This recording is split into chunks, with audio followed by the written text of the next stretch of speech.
250년경 네오가이사랴의 기적, 17명만 남기고 모두가 변하다. 여러분은 혹시 이런 상상을 해보신 적이 있습니까? 여러분이 살고 있는 거대한 도시에 기독교인이 단 한 명도 없고 오직 여러분 혼자라고 가정해 봅시다. 아침에 눈을 뜨면 창밖으로 보이는 모든 집들이 부적을 붙이고 있고 거리에는 온통 점집과 우상을 숭배하는 신전으로 가득 차 있습니다. 사람들은 아침마다 향을 피우며 귀신에게 절을 하고 제사 음식을 나누어 먹는 것이 당연한 일상입니다. 만약 여러분이 그 낯설고 두려운 곳에 홀로 떨어진다면 과연 그 도시를 바꿀 수 있을까요? 아니, 바꾸기는커녕 그 거대한 문화의 파도 속에서 자신의 믿음을 지키는 것조차 불가능해 보일 것입니다. 그런데 여기 믿어지지 않는 전설 같은 기록을 남긴 한 남자가 있습니다. 그가 처음 도시에 부임했을 때 그 도시의 기독교인은 고작 17명이었습니다. 수만 명의 인구 중에서 손가락으로 셀 수 있는 딱 17명만이 예수를 믿었습니다. 그들은 두려움에 떨며 숨어 지내는 아주 미약한 존재들이었습니다. 하지만 수십 년의 세월이 흐르고 그가 늙어 죽음을 맞이할 때 그 도시에는 예수를 믿지 않는 사람이 딱 17명 남았다고 합니다. 17명에서 17명으로. 이미지, 이것은 단순한 숫자 노름이 아닙니다. 이것은 한 사람의 강력한 영성이 어떻게 견고한 어둠의 진을 파하고 도시의 운명을 송두리째 뒤바꿀 수 있는지를 보여주는 역사적인 증거입니다. 한 사람이 성령에 완전히 사로잡혔을 때 세상이 감당할 수 없는 어떤 기적이 일어나는지 보여주는 살아있는 교과서입니다. 오늘 우리는 3세기 소아시아, 지금의 튀르키예 내륙 깊은 곳에 있었던 네오가이사랴라는 도시로 떠납니다. 그리고 그곳에서 기적을 행하는 자라는 뜻의 타우마투르고스라는 별명을 얻었던 위대한 하나님의 사람 그레고리를 만나보려 합니다. 초대 교회 역사상 가장 드라마틱하고 가장 통쾌한 도시 변혁의 현장으로 여러분을 초대합니다. 이 이야기의 배경이 되는 네오가이사랴는 폰투스 지방의 중심 도시였습니다. 이곳은 로마의 화려한 문명과 동방의 신비주의가 뒤섞인 아주 독특하고도 기괴한 곳이었습니다. 겉으로는 잘 닦인 도로와 거대한 대리석 건물들이 들어서 있었지만 그 속은 썩어 들어가고 있었습니다. 도시의 골목마다 매캐한 향 냄새가 진동했습니다. 사람들은 제우스나 아폴로 같은 로마의 신들뿐만 아니라 이름 모를 온갖 잡신들을 섬겼습니다. 아이가 아파도 의사를 찾기보다 무당을 찾았고 중요한 결정을 내릴 때면 신전에 가서 점을 쳤습니다. 밤이 되면 신전에서는 음란한 제사가 드려졌고 술 취함과 방탕함이 도시의 밤을 지배했습니다. 영적으로 보면 한 치 앞도 보이지 않는 칠흑 같은 어둠이 지배하는 땅이었습니다. 이 어둠의 도시에 한 청년이 살고 있었습니다. 그의 본래 이름은 테오도루스 훗날의 그레고리입니다. 그는 아주 부유한 귀족 집안에서 태어났습니다. 그의 아버지는 이교도였고 그 역시 어려서부터 우상 숭배의 문화 속에서 자랐습니다. 그는 똑똑했습니다. 야망이 있었습니다. 그는 출세하기 위해 로마법을 공부하던 전도유망한 청년이었습니다. 그의 꿈은 로마 제국의 변호사가 되어 부와 명예를 거머쥐고 떵떵거리며 사는 것이었습니다. 그래서 그는 당시 최고의 법률 학교가 있던 베이루트로 유학을 떠날 계획을 세웠습니다. 그의 인생은 탄탄대로처럼 보였습니다. 하지만 하나님의 계획은 달랐습니다. 베이루트로 가는 유학길에 오르던 중 그는 우연히 누이의 남편을 만나기 위해 팔레스타인의 가이사랴라는 도시에 들르게 됩니다. 그리고 바로 그곳에서 그의 인생을 송두리째 뒤바꿀 만남을 갖게 됩니다. 당대 최고의 기독교 지성이자 천재 신학자라 불리던 오리겐을 만난 것입니다. 이것은 우연이 아니라 섭리였습니다. 하나님이 그의 발걸음을 강제로 돌리신 것입니다. 그레고리는 호기심에 오리겐의 강의를 들었습니다. 처음에는 그저 철학적인 호기심이었습니다.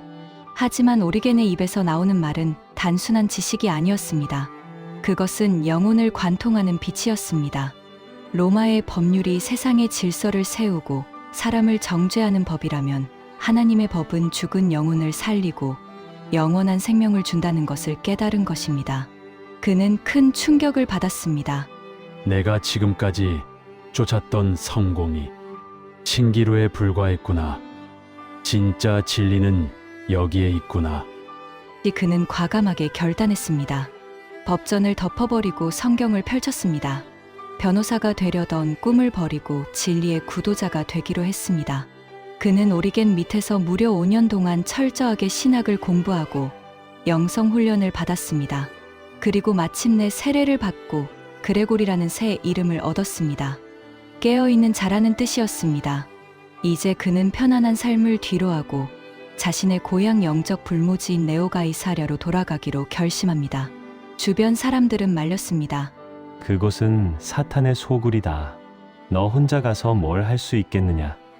하지만 그의 가슴에는 이미 성령의 불이 타오르고 있었습니다.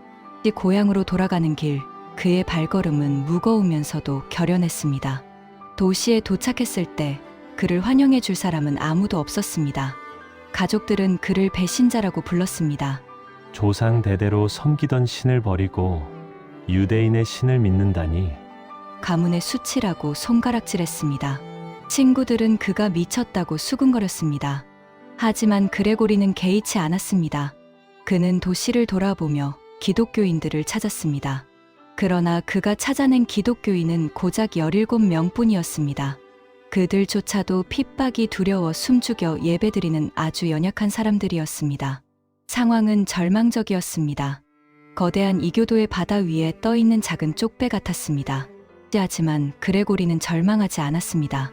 그는 인간의 설득이나 논쟁으로는 이 도시를 바꿀 수 없음을 알았습니다. 오직 성령의 능력과 권능 대결만이 이 견고한 진을 파할 수 있음을 직감했습니다. 그리고 전해 내려오는 아주 유명한 사건이 일어납니다. 이것은 그레고리가 도시에 온 지 얼마 되지 않았을 때의 일입니다. 어느 날 그레고리가 전도 여행을 하던 중에 날이 저물어 묵을 곳을 찾았습니다. 폭우가 쏟아지기 시작했고 그는 급히 비를 피할 곳을 찾아 들어갔습니다. 그런데 하필 그가 들어간 곳은 그 지역에서 가장 용하다는 이교도 신전이었습니다. 그곳은 신탁을 받는 곳으로 유명해서 제사장이 귀신에게 물어보고 점을 쳐주는 곳이었습니다. 밤이면 으스스한 기운이 감돌고 사람들도 얼씬거리지 않는 귀신의 집이었습니다. 그레고리는 그 음산한 신전 한 구석에 자리를 잡았습니다. 사방에는 기괴한 모양의 우상들이 노려보고 있었고 천장에서는 박쥐들이 울어댔습니다. 보통 사람이라면 공포에 떨었겠지만 그레고리는 태연했습니다. 그는 십자가를 긋고 큰 소리로 기도를 시작했습니다. 예수의 이름으로 명하노니 이곳의 더러운 영들은 잠잠할지어다. 그는 밤새 찬송하고 말씀을 묵상하며 평안히 잠들었습니다. 마치 하나님의 품에 안긴 어린아이처럼 말입니다. 다음 날 아침 그는 아무 일 없다는 듯이 짐을 챙겨 길을 떠났습니다.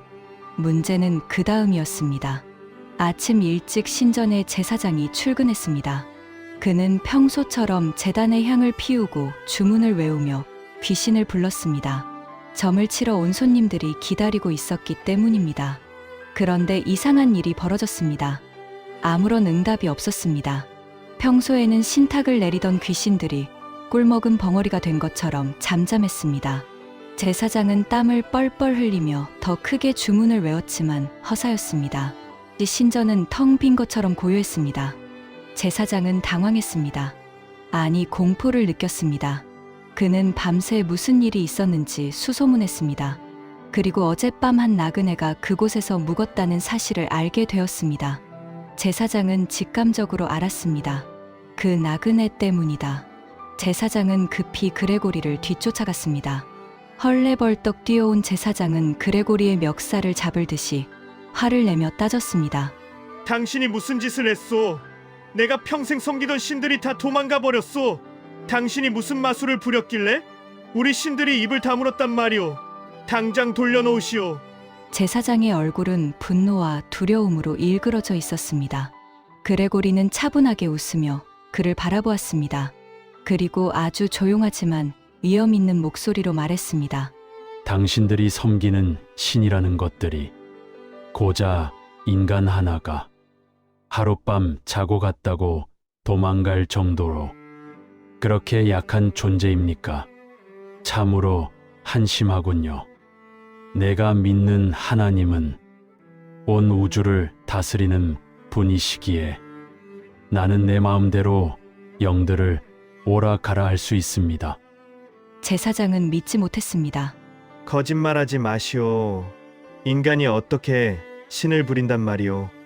증거를 대보시오. 그레고리는 주머니에서 작은 종이 쪽지 하나를 꺼내어 펜으로 무언가를 쓱쓱 적었습니다. 그리고 제사장에게 건네주었습니다. 제사장이 떨리는 손으로 그 쪽지를 받아보았습니다. 거기에는 딱 한 문장이 적혀 있었습니다. 그레고리가 사탄에게 영안원이 들어갈지어다. 이것은 허락이었습니다. 예수 그리스도의 종인 내가 너희 잡신들이 활동하는 것을 잠시 허락하노라. 하는 명령이었습니다. 제사장이 그 쪽지를 들고 신전으로 돌아와 제단 위에 올려놓자마자 거짓말처럼 다시 귀신들의 소리가 들리기 시작했습니다. 제사장은 그 자리에서 얼어붙었습니다. 다리의 힘이 풀려 주저앉았습니다. 귀신을 쫓아내는 것도 놀랍지만 귀신을 다시 부를 수도 있는 권세. 도대체 저 남자가 믿는 예수가 누구이기에 영적 세계를 이토록 완벽하게 지배한단 말인가. 제사장은 그 길로 다시 짐을 싸서 그레고리를 찾아갔습니다. 그리고 그 앞에 무릎을 꿇었습니다. 나에게 당신이 믿는 신을 알려주십시오. 내가 섬기던 신들은 다 가짜였습니다. 당신의 신이 진짜입니다. 그렇게 네오가이사랴 신전의 수석 제사장이 그 도시의 첫 번째 유력한 회심자가 되었습니다. 이 소문은 삽시간에 네오가이사랴 전역으로 퍼졌습니다. 신전을 지키던 제사장이 기독교인이 되었다는 소식은 충격 그 자체였습니다. 사람들은 그레고리를 보기 위해 몰려들었습니다. 이때부터 성령의 역사가 폭발하기 시작했습니다. 그레고리의 사역은 단순히 말로 전하는 전도가 아니었습니다. 사도행전에 나오는 기적들이 그대로 재현되었습니다. 병든 자들이 고침을 받았습니다. 악귀 들려 발작하던 사람들이 예수의 이름으로 온전해졌습니다. 네오가이사랴 시민들은 자신들이 평생 섬겨온 우상들이 아무런 힘도 쓰지 못하고 무너지는 것을 두 눈으로 똑똑히 목격했습니다. 또 다른 유명한 일화가 있습니다. 두 형제가 큰 호수를 유산으로 물려받았습니다. 그 호수에는 물고기가 많아서 아주 큰 재산이었습니다. 그런데 형제는 서로 그 호수를 독차지하겠다며 매일같이 싸웠습니다. 급기야는 사병을 동원해서 서로 죽이네 살리네 하며 칼부림까지 날 상황이었습니다. 마을 사람들은 불안에 떨었습니다. 그레고리가 그 소식을 듣고 호숫가로 갔습니다. 형제들은 살기 등등한 눈으로 서로를 노려보고 있었습니다. 그레고리는 호수를 바라보며 하나님께 기도했습니다. 주님, 저 물 때문에 형제가 서로를 죽이려 합니다. 차라리 저 물을 없애 주시옵소서. 그리하여 이 땅에 평화가 임하게 하소서. 전설에 따르면 그날 밤 땅이 갈라지는 소리가 나더니 호수의 물이 모두 지하로 빠져나가 버렸다고 합니다. 다음 날 아침 호수는 온데간데 없고 비옥한 밤만 남았습니다. 물고기는 사라졌지만 농사를 지을 수 있는 땅이 생긴 것입니다. 형제는 망연자실했지만 곧 깨달았습니다. 하나님이 우리의 탐욕을 심판하셨구나. 그들은 그레고리 앞에 무릎 꿇고 회개했습니다. 그리고 그 땅을 공평하게 나누어 농사를 지으며 화목하게 살았다고 합니다. 이것이 실제 자연적인 기적인지 아니면 그들의 마음속 탐욕이 말라버렸다는 비유인지는 알 수 없으나 중요한 것은 그의 기도로 피를 부르던 분쟁이 멈추고 평화가 찾아왔다는 사실입니다. 하지만 영광만 있었던 것은 아닙니다. 서기 250년 로마 황제 데키우스의 대박해가 시작되었습니다. 황제는 칙령을 내려 제국 내의 모든 시민이 로마 신들에게 제사를 드리고 증명서를 받으라고 명령했습니다. 이를 거부하면 재산을 몰수하고 사형에 처했습니다. 네오가이사랴에도 피바람이 불어닥쳤습니다. 군인들이 들이닥쳐 기독교인들을 색출했습니다. 그레고리는 무모하게 순교를 강요하지 않았습니다. 그는 아직 믿음이 연약한 성도들을 살리는 것이 우선이라고 판단했습니다. 그는 신자들을 데리고 깊은 산속으로 피신했습니다. 로마 군인들이 그들을 잡으러 산을 샅샅이 뒤졌습니다. 정보원이 그레고리가 숨어있는 위치를 정확히 알려주었습니다. 군인들은 창을 들고 그레고리와 집사가 기도하고 있는 바위 앞까지 왔습니다. 절체절명의 순간이었습니다. 군인들의 눈앞에 그레고리가 있었습니다. 숨소리가 들릴 만큼 가까운 거리였습니다. 그런데 군인들은 두리번거리더니 이렇게 말했습니다. 이상하다. 분명히 여기 있다고 했는데 사람 그림자도 없잖아. 나무 두 그루밖에 없는데. 하나님이 그들의 눈을 가리신 것입니다. 군인들은 허탕을 치고 돌아갔고 그레고리와 성도들은 목숨을 건졌습니다. 이 핍박의 기간 동안 그레고리와 성도들은 춥고 어두운 굴 속에서 기도하며 믿음을 지켰습니다. 배교자가 나오지 않도록 서로를 격려했습니다. 마침내 핍박이 끝나고 그들이 다시 도시로 내려왔을 때 시민들은 그들을 환영했습니다. 죽음 앞에서도 굴복하지 않는 그들의 믿음에 감동했기 때문입니다. 이제 도시는 완전히 달라져 있었습니다. 그레고리는 도시의 문화를 바꾸기 시작했습니다. 그는 이교도들의 음란한 축제를 기독교 순교자들을 기념하는 축제로 바꾸었습니다. 즐겁게 먹고 마시되 음란함과 술 취함을 빼고 가난한 자들과 나누는 거룩한 축제로 문화를 변혁시킨 것입니다. 또한 그는 가난한 자들을 위한 구제 시스템을 만들었습니다. 질서가 없던 도시에 하나님의 공의와 사랑이 흐르게 했습니다.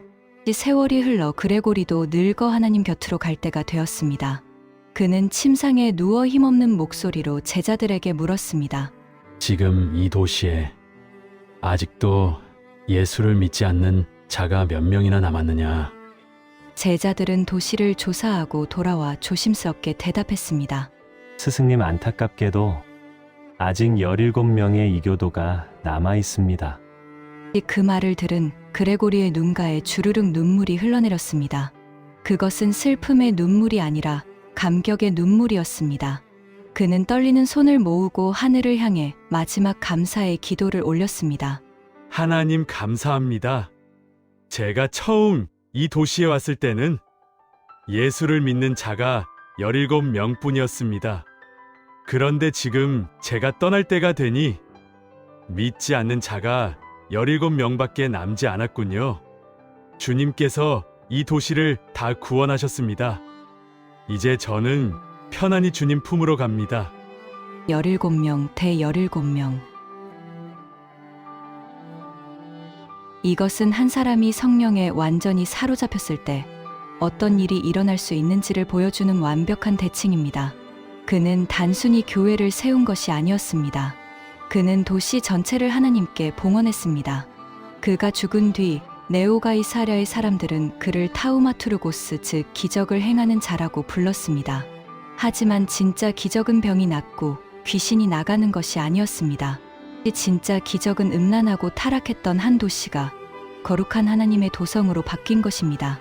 나만 잘 살면 그만이라던 이기적인 사람들이 서로 사랑하고 나누는 공동체로 변한 것입니다. 이것이야말로 성령께서 행하시는 진정한 기적이 아닐까요? 그레고리가 뿌린 씨앗은 훗날 갑바도키아의 위대한 교부들을 길러내는 밑거름이 되었고 기독교 신학의 기초를 닦는데 결정적인 역할을 했습니다. 사랑하는 여러분, 오늘 우리는 네오가이사랴의 기적을 통해 무엇을 배울 수 있습니까? 우리는 종종 세상이 너무 악해서 전도가 안 된다고 불평합니다. 상황이 너무 안 좋아서 믿음 생활하기 힘들다고 핑계를 댑니다. 하지만 그레고리가 처했던 상황보다 더 안 좋을까요? 그는 혼자였습니다. 도시는 적들로 가득 찼습니다. 아무도 그를 돕지 않았습니다. 하지만 그는 숫자에 기죽지 않았습니다. 그는 하나님 한 분이면 충분하다는 사실을 알았습니다. 그는 신전 한복판에 들어가 잠을 잘 수 있는 담대함이 있었고 귀신을 꾸짖을 수 있는 영적 권위가 있었습니다. 오늘 우리에게 필요한 것이 바로 이 야성입니다. 교회 안에서만 거룩한 척하는 것이 아니라 세상 한복판에서 죄악의 문화를 거슬러 올라가는 용기 말입니다. 여러분 한 사람이면 충분합니다. 여러분이 직장에서, 가정에서, 학교에서 그레고리처럼 깨어 있다면 하나님은 여러분을 통해 그곳을 변화시키실 것입니다. 처음에는 17명처럼 작아 보일지 모릅니다. 하지만 포기하지 마십시오. 기도의 씨앗을 심고 거룩한 삶으로 보여주십시오. 언젠가 여러분이 떠날 때 그곳은 하나님을 경외하는 사람들로 가득 차게 될 것입니다. 네오가이사랴를 덮었던 그 성령의 바람이 지금 여러분이 계신 그곳에도 불어오기를 간절히 소망합니다.